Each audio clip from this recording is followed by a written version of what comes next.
Em nome do Pai, do Filho e do Espírito Santo. Amém. Elevando Maria à dignidade de Mãe de Deus, as três pessoas divinas estabeleceram com ela relações de uma sublimidade incompreensível. Mas, além disso, por essa mesma maternidade, Maria confere às pessoas divinas uma glória nova e única, motivo pelo qual ela tem sido, por vezes, chamada complemento da Santíssima Trindade.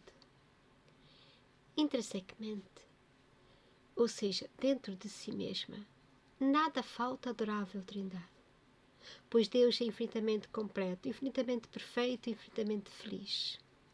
Mas, extrinsecamente, na glória e no amor que alcança a Trindade a partir do exterior e da sua relação sobre o exterior, Maria contribui de modo muito especial como instrumento e não como causa principal.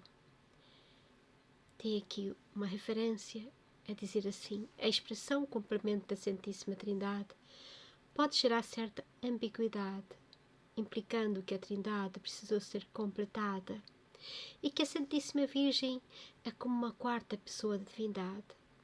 Por isso se deve dizer complemento extrínseco da Santíssima Trindade, o que descarta toda suposição neste sentido. Por isso o autor, ao dizer que ela é complemento da Santíssima Trindade, é de forma extrínseca. E nós vamos perceber porquê. Estas pessoas divinas, o Pai, Filho e Espírito Santo, são infinitamente perfeitas, infinitamente completas, infinitamente felizes. Não precisam de Maria. Mas o papel de Maria na história da humanidade fez com que estas três pessoas divinas estabelecessem papéis entre elas de forma extrínseca, e nós vamos agora conhecer melhor, que eu vou ler. Graças à maternidade divina de Maria, o Pai adquire sobre o Filho, que é igual a ele na sua natureza e nas suas perfeições, uma autoridade real. Recebe desse Filho encarnado manifestações de respeito, submissão e abandono, homenagens de adoração e amor superiores às que lhe são rendidas por todo o conjunto das criaturas. O Pai ouve o Filho proclamar: meu Pai é maior do que eu, em João, capítulo 14, versículo 28. Contempla-o oferecendo um sacrifício digno dele. Não quisestes nem sacrifícios, nem oblações, porém preparastes para mim um corpo. Os holocaustos e vítimas expiatórias pelo pecado não vos foram agradáveis. Portanto, eu vos disse: eis-me aqui, ó Deus, eu venho para fazer a vossa vontade. Hebreus, capítulo 10, versículos 5 a 7. Ele sabe que, interruptamente, o Filho se dedica a revelar seu Pai aos homens, convidando-os a abandonar-se a Ele com toda a confiança e orar todos os dias: Pai nosso que estais nos céus. Então, graças a essa maternidade divina de Maria, é que o Filho fala assim ao Pai: meu Pai é maior que eu. E nós conseguimos compreender porquê.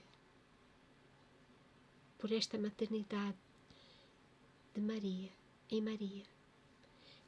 Quando Jesus nasceu de Maria,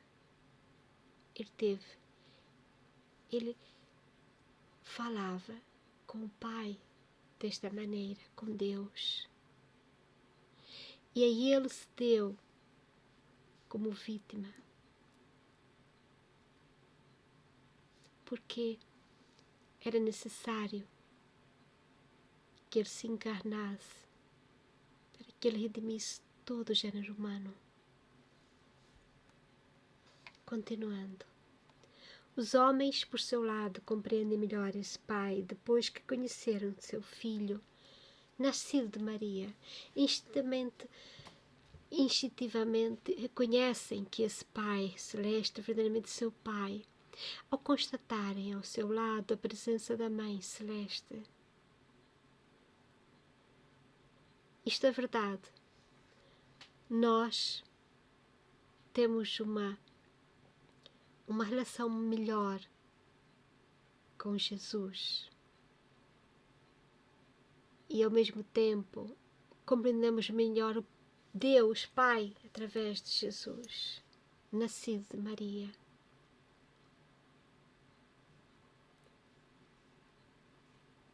Continuando. A maternidade divina de Maria confere ao Filho uma existência nova, uma existência temporal. Graças a essa maternidade, o Filho pode render ao Pai homenagens de submissão e adoração, reconhecimento e reparação, que sua natureza divina não lhe permitiria oferecer. Trata-se de homenagens reais, pois vêm de uma natureza inferior. No entanto, são infinitamente agradáveis, posto que oferecidas por uma pessoa divina. Este livro realmente nos faz pensar, pelo menos falo por mim, de uma maneira nova, de uma maneira realmente católica, acerca do que a Igreja Católica ensina.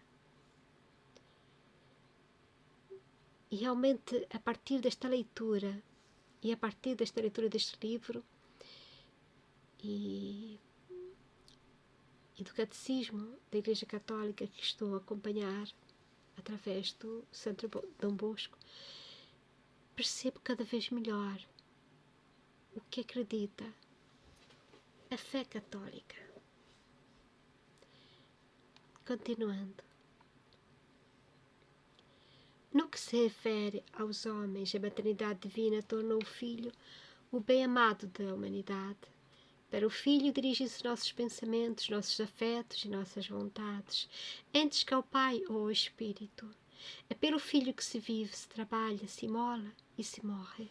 Foi pelo pensamento nesse Filho crucificado que os mártires alegremente deram sua vida. É o Filho esposo das almas que as virgens se sentem estimuladas a consagrar sua pureza.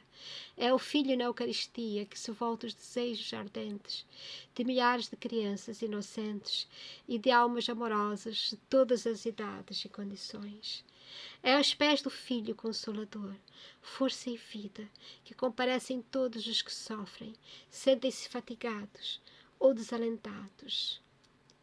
Ele é assim o centro das nossas almas, o centro da religião e da humanidade. Isto se deve à maternidade divina. Eu estava a ler esta parte e lembrei-me de um episódio da minha vida pessoal em que eu estava a passar por uma doença grave, uma doença particularmente grave. E nesse hospital onde eu fui estava a ser acompanhada, havia uma capela. E eu sempre tinha o costume de, depois ou antes da consulta, conforme o tempo, mas geralmente era depois da consulta, que eu ia a essa capela, estar um bocado com Jesus. E nessa capela tinha um crucifixo. E ao ver no crucifixo as dores de Jesus, as minhas dores quase que acabavam. As dores que eu tinha pareciam ser muito menos, muito inferiores àquelas dores que estavam ali, naquela cruz. É uma experiência que eu quis fazer comigo mesma, porque já tinha ouvido falar que nos hospitais sempre havia um crucifixo, uma imagem do Cristo crucificado para ajudar os doentes na sua caminhada da doença. Mas só percebi isso quando eu me deparei com a minha própria doença. Quando doente, eu olhei para a cruz, para o crucifixo. E realmente quando nós olhamos para Jesus crucificado e vemos que Ele deu por nós, o quanto Ele sofreu. E se oferecermos a nossa doença a Ele, parece que este fardo que nós temos começa a diminuir, a ficar mais leve.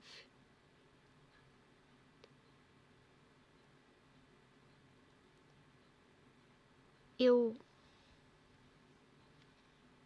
penso que é cada vez mais útil e mais oportuno que as pessoas voltem a ter em suas casas e nos lugares onde vão um crucifixo para o qual possam olhar. Em vez de olharem para o telemóvel, sempre à espera de notícias aqui e acolá, por que não deixar o telemóvel e olhar para o céu? Ou ter um pequeno crucifixo, uma medalha na carteira e contemplar e falar com Jesus. Nós estamos a nos ausentar muito de Jesus, de Deus, das coisas divinas.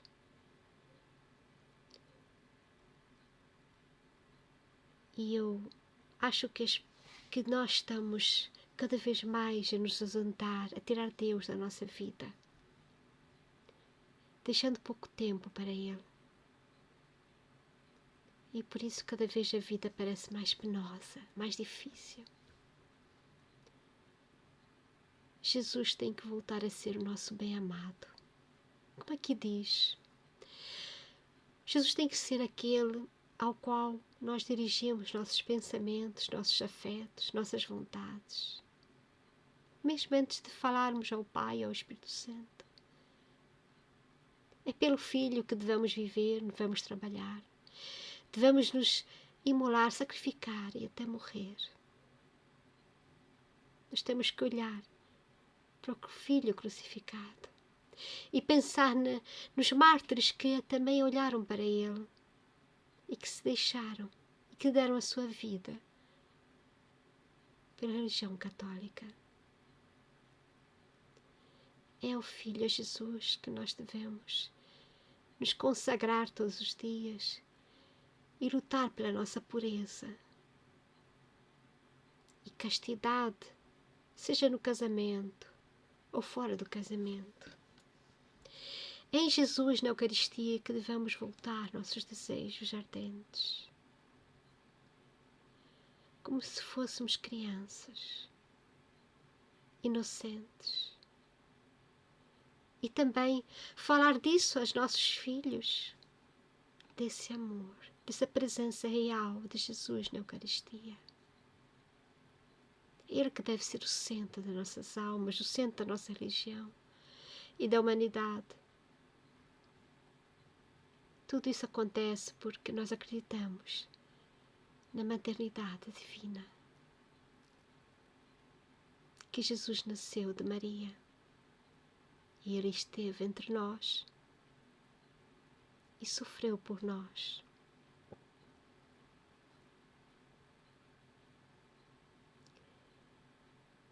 Vou parar aqui o vídeo porque acho que esta reflexão tem que ficar dentro de nós, como tem que ficar dentro de mim.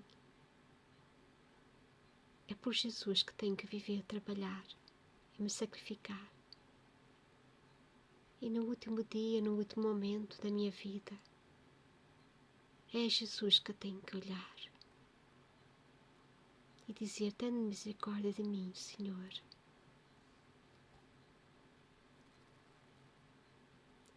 Meu Jesus e meu Deus. Meu Jesus e meu Senhor. Pela tua cruz, eu carrego a minha cruz. Olhando o teu sofrimento, quero também oferecer o meu sofrimento e a minha vida. E neste silêncio, como de Maria, com quem quer aprender, quero viver esta vida católica em plena comunhão da minha vontade com a vontade de Deus.